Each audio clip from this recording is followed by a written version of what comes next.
సమస్యలు అనేవి అందరికీ వస్తాయి. పుట్టుక నుంచి మరణించే అంతవరకు ప్రతి అడుగు సమస్యతో నిండినటువంటిది.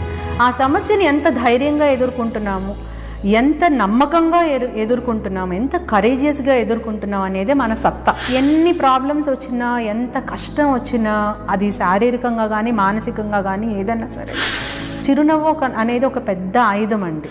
దాంతో చాలా సమస్యలకి పరిష్కారం మనం వెతకొచ్చు.